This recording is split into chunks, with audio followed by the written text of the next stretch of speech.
जय हिंद दोस्तों। मैं विजय आपका अपने YouTube चैनल कंफ्यूजन क्लियर में स्वागत करता हूँ। दोस्तों, आज हम पढ़ने वाले हैं भारत के भौतिक स्वरूप के बारे में। इससे पहले अगर आप इस चैनल पर नए हैं तो इस चैनल को सब्सक्राइब करें और अपने दोस्तों के साथ शेयर करें।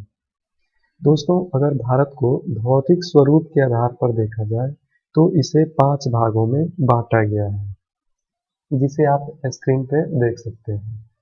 अगर हम उत्तर की तरफ देखें तो उत्तर भारत का विशाल पर्वतमाला, उसके बाद आता है उत्तर भारत का विशाल मैदान, उसके बाद देखें तो प्रायद्वीपीय पठार, और इसके बाद देखें तो इधर समुद्र तटीय क्षेत्र और द्वीप, उसके बाद देखें तो ये मरुस्थलीय क्षेत्र। तो भारत को इन्हीं 5 भौतिक स्वरूपों में बांटा गया है। तो आइए सबसे पहले हम उत्तर भारत के विशाल पर्वतमाला के बारे में पढ़ते हैं। तो यहाँ आप जो स्क्रीन पे देख पा रहे होंगे, यह हिमालय पर्वत श्रृंखला है।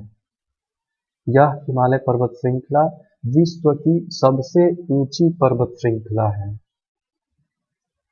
अगर हम हिमालय के निर्माण के संबंध में देखें तो जर्मन के भूगर्भिक वैज्ञानिक, जिन्होंने एक सिद्धांत दिया था कि हिमालय का निर्माण जो है टेथीस सागर के भूसन्नति यानी उसके कचड़े से हुआ था।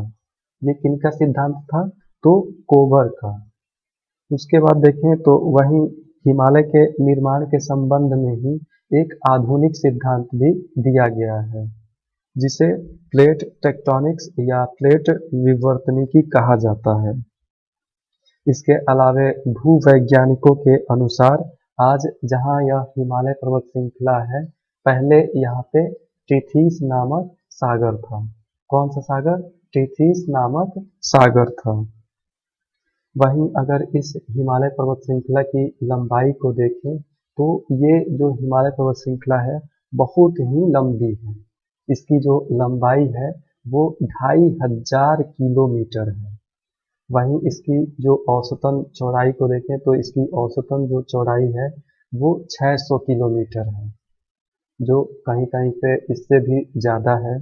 तो आप समझ सकते हैं कि ये जो हिमालय पर्वत श्रृंखला है कितनी लंबी चौड़ी श्रृंखला है। और यह जो श्रृंखला है हिमालय पर्वत श्रृंखला, यह इधर लद्दाख, जम्मू कश्मीर और हिमाचल प्रदेश और इसके आसपास के जो क्षेत्र हैं, इधर की तरफ यह ज़्यादा चौड़ी है। वहीं इसके अपेक्षा देखें तो इधर अरुणाचल प्रदेश और इसके आसपास के क्षेत्रों में यह पतली है।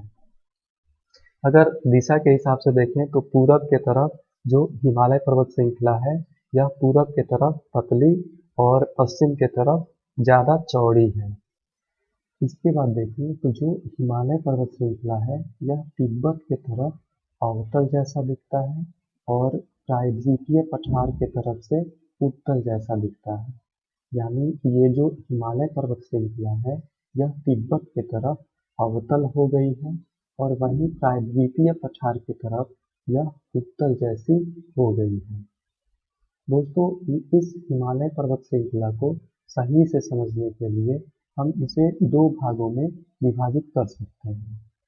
पहला उत्तर से दक्षिण की तरफ विभाजन और दूसरा जो है पश्चिम से पूरब की तरफ विभाजन, जिसमें हम प्रादेशिक विभाजन को देखेंगे। तो दोस्तों, सबसे पहले देखते हैं उत्तर से दक्षिण की तरफ विभाजन। तो उत्तर से दक्षिण की तरफ विभाजन में हिमालय पर्वत श्रृंखला को 4 भागों में विभाजित किया गया है, जो आप यहाँ स्क्रीन पे देख सकते हैं। यहाँ जो सबसे ऊपर की तरफ जो हिमालय का भाग है उसे ट्रांस हिमालय, उसके नीचे आता है बृहद हिमालय, फिर उसके बाद आता है मध्य हिमालय और अंत में शिवालिक हिमालय। तो हिमालय पर्वत श्रेणी को इन्हीं 4 भागों में बांटा गया है। अगर हम इसके निर्माण को देखें तो ट्रांस हिमालय जो है, इसका निर्माण लगभग 13 से 14 करोड़ साल पहले हो गया था। वहीं इन तीनों का निर्माण यानी बृहद, मध्य और शिवालिक, इन तीनों का निर्माण लगभग 11 करोड़ साल पहले हुआ था। यानी इन तीनों से पहले ही ये ट्रांस हिमालय का निर्माण हो गया था। इसलिए बनावट के हिसाब से देखा जाए तो जो ट्रांस हिमालय है वो सबसे पुराना हिमालय है। ये यहाँ जो आप चारों हिमालय के भाग देख रहे हैं, इन चारों हिमालयों की अपनी अपनी एक खासियत है। ट्रांस और बृहद हिमालय में बहुत ऊंची ऊंची चोटियां मिलती हैं। अगर हम ट्रांस हिमालय के औसतन ऊंचाई को देखें तो इसकी जो औसतन ऊंचाई है वो 6000 मीटर है। यानी इस ट्रांस हिमालय में जितनी भी पहाड़ें होंगी वो सब लगभग 6000 के आसपास ही होंगी। उसके बाद देखें तो बृहद हिमालय जो कि ट्रांस हिमालय से भी भयंकर है। इस हिमालय की जो औसतन ऊंचाई है वो 6100 मीटर है। और यह जो बृहद हिमालय है यह अपनी ऊंची ऊंची चोटियों के लिए ही प्रसिद्ध है। इसी बृहद हिमालय में ही विश्व की सबसे ऊंची पर्वत श्रृंखला जो है एवरेस्ट, वो इसी बृहद हिमालय में ही स्थित है। इसके बाद देखें तो मध्य हिमालय मुख्य रूप से पर्यटन क्षेत्र के लिए जाना जाता है। और इसमें जैसे पर्यटन जो क्षेत्र है जैसे शिमला, कुल्लू मनाली, रानीखेत, नैनीताल, ऐसे जितने भी पर्यटन क्षेत्र के जो स्थल हैं वो सब मध्य हिमालय में ही आते हैं। उसके बाद देखें शिवालिक हिमालय, तो यह जो हिमालय है यह हिमालय की शुरुआती हिस्सा है। यानी हिमालय की शुरुआत यही शिवालिक हिमालय से ही होती है। तो आइए इन चारों को विस्तार से देखते हैं। तो आइए सबसे पहले देखते हैं ट्रांस हिमालय को। दोस्तों ट्रांस हिमालय को ही पार हिमालय के नाम से भी जाना जाता है। और यह ट्रांस हिमालय हिमालय का सबसे पुराना भाग है। ट्रांस हिमालय जो कि मुख्य रूप से लद्दाख और जम्मू कश्मीर के क्षेत्रों में फैला हुआ है। इसकी औसतन ऊंचाई जो है वो 6000 मीटर है। ट्रांस हिमालय को देखें तो इसे 4 भागों में बांटा गया है, जिसे आप स्क्रीन पे देख सकते हैं। सबसे ऊपरी भाग जो है जिसे काराकोरम, उसके बाद है लद्दाख, फिर उसके बाद वाला भाग जास्कर और सबसे नीचे की तरफ पीर पंजाब। तो इन्हीं 4 भागों में ट्रांस हिमालय को बांटा गया है। और ये जो 4 ट्रांस हिमालय के भाग हैं ये हिमालय के भाग न होकर के किसके भाग हैं? ट्रांस हिमालय के। तो आपने यहाँ देखा ट्रांस हिमालय के 4 भाग, काराकोरम, लद्दाख, जास्कर, पीर पंजाब। आइए सबसे पहले देखते हैं काराकोरम को। तो काराकोरम में मुख्य रूप से 2 प्रमुख चोटी, 4 ग्लेशियर और 2 विस्तार के बारे में देखेंगे। तो आइए सबसे पहले देखते हैं 2 प्रमुख चोटियों को।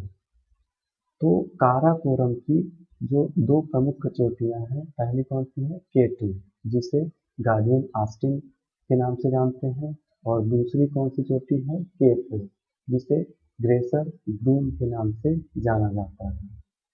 इसमें जो K2 और K4 जो है यह दोनों के दोनों कहाँ स्थित हैं? तो पीओके में। पीओके यानी पाक ऑक्यूपाइड कश्मीर, यानी पाक अधिकृत कश्मीर में ये दोनों के दोनों स्थित हैं। इसमें अगर K2 को देखा जाए तो यह दुनिया की दूसरी सबसे ऊंची चोटी है। वहीं इसके अलावा देखें तो जो K2 है यानी गार्डियन ऑस्टिन, यह काराकोरम और भारत इन दोनों की सर्वोच्च चोटी है। अगर पूछा जाए कि काराकोरम की सर्वोच्च चोटी कौन सी है तो वो K2 है। वहीं अगर भारत की भी पूछी जाए तब भी K2 यानी गार्डियन ऑस्टिन। इसके अगर हाइट की बात करें तो वो 8611 मीटर ऊंची है। उसके बाद देखते हैं 4 प्रमुख ग्लेशियर को। तो इसी काराकोरम में ही 4 प्रमुख ग्लेशियर कौन कौन से हो गए? सबसे पहले हो गया सियाचिन ग्लेशियर, जो कि भारत की सबसे बड़ी ग्लेशियर है। इसके अलावा देखें तो यह सियाचिन ग्लेशियर जो है यह विश्व की दूसरी सबसे बड़ी ग्लेशियर है, अगर हम ध्रुवीय क्षेत्रों को छोड़ दें तब। इसके बाद देखें तो हिस्पर, बाल्टोरो और बियाको। तो काराकोरम के 4 प्रमुख ग्लेशियर कौन कौन से हो गए? सियाचिन, हिस्पर, बाल्टोरो और बियाको। इसके अलावा देखें तो काराकोरम के 2 विस्तार हैं। पहला विस्तार जो उत्तर की तरफ आप देख पा रहे हैं, तो जो काराकोरम का जो उत्तर की तरफ विस्तार हुआ है उसे पामीर के पठार के नाम से जाना जाता है। और यह जो पामीर का पठार है यह 3 पर्वतों के संगम से मिलकर बना है।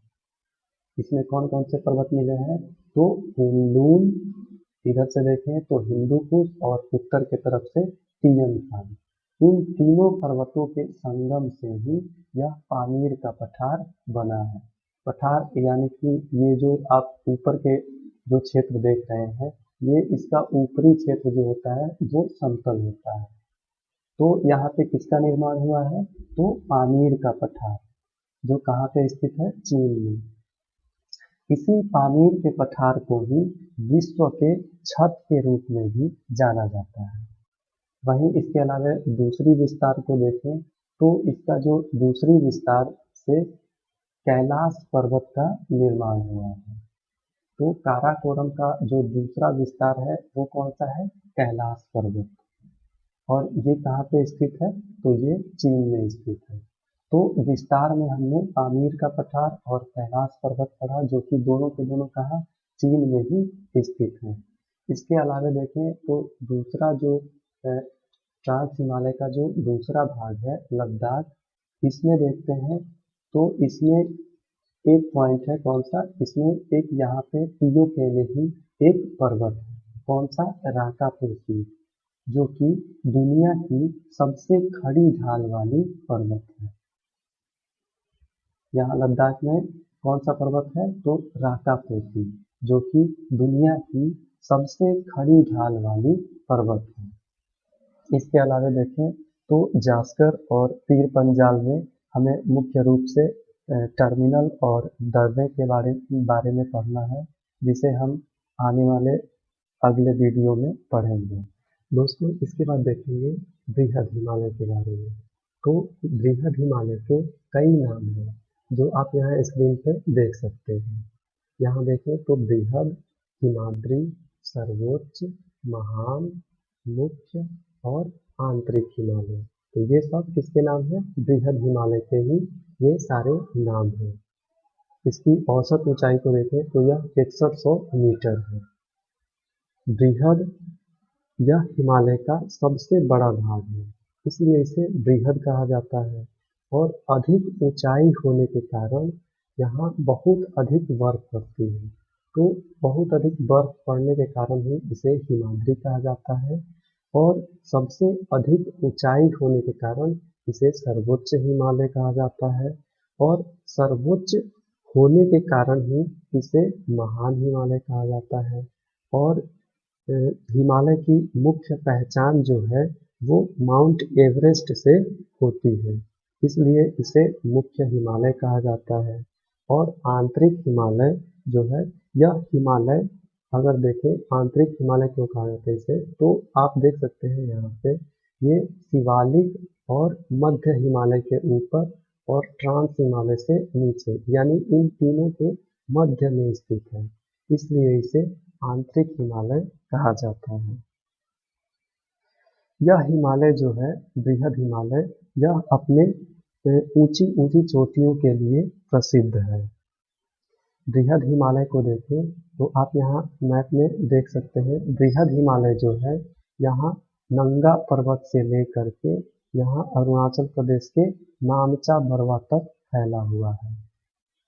अगर हम देखें तो इसका सबसे पूर्वी छोर जो है वो नामचा बरवा, और इसका सबसे पश्चिमी छोर कौन सा हो जाएगा? नंगा पर्वत, जो कि कहाँ पे है? पीओके में स्थित है। यहाँ पे पीओके है यानी पाक ऑक्यूपाइड कश्मीर। तो यहाँ पे कौन सा हो गया? नंगा पर्वत। और सबसे पूर्वी छोर में नामचा बरवा, जो कि कहाँ पे स्थित है? अरुणाचल प्रदेश में।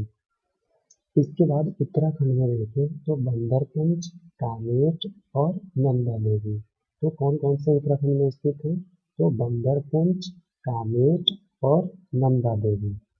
इसके अलावा देखें तो बंदरपुंज और कामेट के मध्य में गंगोत्री, यमुनोत्री, केदारनाथ, बद्रीनाथ और त्रिशूल पर्वत स्थित हैं। तो ये सभी कहाँ पे स्थित हैं? तो बंदरपुंज और कामेट के मध्य में। इसके बाद देखें तो यहाँ से नेपाल का सीमा शुरू हो जाता है और यह जो क्षेत्र देख रहे हैं यह पूरा का पूरा नेपाल है। तो आइए देखते हैं कि नेपाल में कौन कौन से पर्वत श्रृंखलाएं हैं। तो यहाँ पे आप देख पा रहे होंगे ये धौलागिरी, अन्नपूर्णा, मनचालू, गौरी शंकर, छोयू। उसके बाद देखें तो एवरेस्ट और मैकाले। तो नेपाल में कौन कौन से स्थित है? तो धौलागिरी, अन्नपूर्णा, मनचालू। उसके बाद देखें तो गौरी शंकर, छोयू। उसके बाद एवरेस्ट और मैकाले। तो ये सभी कहाँ पे स्थित है? नेपाल में। इसके बाद देखें तो नेपाल और भारत के सीमा पर यानी सिक्किम में कौन सा पर्वत स्थित है? तो कंचनजंगा। तो ये कंचनजंगा कहाँ पे स्थित है? तो नेपाल और भारत के सीमा यानी सिक्किम में कंचनजंगा स्थित है। इसके बाद देखें तो इस बृहद हिमालय के सबसे पूर्वी छोर पे नामचा बरवा स्थित है और यह नामचा बरवा जो है यह अरुणाचल प्रदेश में स्थित है। दोस्तों इसके इस सीक्वेंस से बहुत सारे प्रश्न एग्जाम में पूछे जाते हैं, तो आप इस सीक्वेंस को याद रख सकते हैं। और आपने ये जितने भी पर्वत श्रेणियां देखी हैं ये सब किसमें शामिल है? बृहद हिमालय में। यहाँ पे एक एवरेस्ट जो है, एवरेस्ट यानी यह विश्व का सबसे ऊंचा पर्वत श्रृंखला है। इसकी ऊंचाई यहाँ पे दे रखी है 8,848 मीटर। इसके बाद देखें तो मध्य हिमालय आता है। ये जो आप देख रहे हैं स्क्रीन पे ये मध्य हिमालय का क्षेत्र है। तो मध्य हिमालय को हिमाचल या लघु हिमालय के नाम से जाना जाता है। इसकी औसतन ऊंचाई जो है वो 3000 मीटर है। इसमें कुछ पर्वत श्रेणियां भी हैं जिन्हें आप देख सकते हैं। यहाँ धौलाधर जो कि हिमाचल प्रदेश में स्थित है। धौलाधर जो है यही उत्तराखंड से ऊपर का जो क्षेत्र है यही हिमाचल प्रदेश है। तो हिमाचल प्रदेश में कौन सा पर्वत श्रेणी है? धौलाधर, जो कि कहाँ पे स्थित है? हिमाचल प्रदेश में। उसके बाद देखें तो मंसूरी और नागटीला जो कि उत्तराखंड में स्थित है। तो उत्तराखंड में कौन सा हो गया? मंसूरी और नागटीला। इसके बाद देखें तो यहाँ नेपाल में एक पर्वत श्रेणी है महाभारत। तो यहाँ नेपाल में कौन सा पर्वत श्रेणी है? तो महाभारत। और ये तीनों किनके किसमें शामिल है? तो मध्य हिमालय में शामिल है। इसके बाद देखें तो यह जो मध्य हिमालय है यह मुख्य रूप से पर्यटन के लिए जाना जाता है। अगर हम पर्यटन क्षेत्र को देखें तो यहाँ हिमाचल प्रदेश में शिमला, कुल्लू, मनाली और डलहौजी ये जो पर्यटन क्षेत्र हैं वो कहाँ स्थित है? तो हिमाचल प्रदेश में। इसके बाद देखें तो उत्तराखंड में नैनीताल, रानीखेत और मंसूरी। तो ये जो पर्यटन क्षेत्र हैं ये कहाँ पे? तो उत्तराखंड में स्थित है। कौन कौन से? नैनीताल, रानीखेत और मंसूरी। उसके बाद देखें तो यहाँ पश्चिम बंगाल में भी एक पर्यटन क्षेत्र है। कौन सा? दार्जिलिंग, जो कि इसी मध्य हिमालय में ही स्थित है। इसके बाद देखें तो मध्य हिमालय में ही जंगल और कुछ घास भी पाए जाते हैं। घास को मर्ग कहा जाता है। यहाँ घास को अलग अलग राज्यों में अलग अलग नामों से जाना जाता है। जैसे आप देख सकते हैं यहाँ जम्मू एंड कश्मीर में इस घास स्थल को गुलमर्ग या सोनमर्ग के नाम से जाना जाता है। वहीं उत्तराखंड में घास स्थल को बुग्याल या पयार के नाम से जाना जाता है। इसके बाद देखें तो ये सबसे अंत में कौन सा आता है? शिवालिक हिमालय, जिसे निम्न या बाह्य हिमालय कहा जाता है। और यह जो शिवालिक हिमालय है, यह सभी हिमालयों में सबसे नया हिमालय है। इसके बाद देखें तो यह जो हिमालय है, यह हिमालय की पदस्थली के रूप में भी जाना जाता है। यानी यहाँ हिमालय की शुरुआत जो है, यही शिवालिक हिमालय से ही होती है। इसके अलावा देखें तो यहाँ कुछ पॉइंट्स हैं जिन्हें आप देख सकते हैं। यहाँ बृहद हिमालय और मध्य हिमालय, कौन कौन से? बृहद हिमालय और मध्य हिमालय के बीच में मेन सेंट्रल थ्रस्ट है, जो कि बृहद हिमालय और मध्य हिमालय को अलग करने का काम करता है। तो इन दोनों को अलग कौन करता है? तो मेन सेंट्रल थ्रस्ट, जो कि मध्य हिमालय और बृहद हिमालय को अलग करने का काम करता है। और इन्हीं दोनों के मध्य में कुछ घाटियां भी हैं जिन्हें आप देख सकते हैं यहाँ। कश्मीर घाटी, लाहौल स्पीति घाटी और कुल्लू कांगड़ा की घाटी। तो ये किनके बीच में घाटियां स्थित हैं? तो बृहद और मध्य हिमालय के बीच स्थित है। इसके बाद देखें तो ऐसे ही मध्य हिमालय और शिवालिक को अलग करने का काम कौन करता है? Main boundary fault. तो जो मेन बाउंड्री फॉल्ट है, वो मध्य हिमालय और शिवालिक इन दोनों को अलग करने का काम करता है। इसके बाद देखें तो इसमें एक घाटी है, कौन सी घाटी? काठमांडू की घाटी। तो काठमांडू की घाटी जो है, वो मध्य हिमालय और शिवालिक के मध्य स्थित है। इसके अलावा देखें तो यहाँ एवरेस्ट से कुछ रिलेटेड कुछ पॉइंट्स हैं जिन्हें आप देख सकते हैं। एवरेस्ट को पहले चोटी 15 के नाम से जाना जाता था। तो आइए जानते हैं कि चोटी 15 से इसका नाम एवरेस्ट कैसे पड़ा। तो भारत के एक महान सर्वेक्षक थे, कौन? Sir George Everest. इन्होंने ही इस चोटी 15 की अवस्थिति का पता लगाया था। तो अवस्थिति का पता लगाने के कारण ही इन्हीं के नाम पर इसका नाम एवरेस्ट रख दिया गया। इसके अलावा देखें तो ये इस एवरेस्ट को नेपाल में सागर माथा के नाम से जाना जाता है, जिसका मतलब ब्रह्मांड की माता या कहीं कहीं आपको स्वर्ग का शीर्ष के रूप में भी मिल जाएगा। इसके बाद देखें तो तिब्बत में, यहाँ ये जो तिब्बत का क्षेत्र है, यही नेपाल से ऊपर, तो तिब्बत में इसे चामोलुंगमा के नाम से जाना जाता है। इसे जो एवरेस्ट है, इसे तिब्बत में चामोलुंगमा के नाम से जाना जाता है, जिसका मतलब होता है पर्वतों की रानी। इसके अलावा म्यांमार में देखें तो म्यांमार में एवरेस्ट को अराकान योमा के नाम से जाना जाता है। इसके अलावा एक लास्ट पॉइंट है, जो पृथ्वी का तीसरा ध्रुव भी कहा जाता है। यानी जो एवरेस्ट है, इसे पृथ्वी का तीसरे ध्रुव के रूप में भी जाना जाता है। तो आज के वीडियो में बस इतना ही।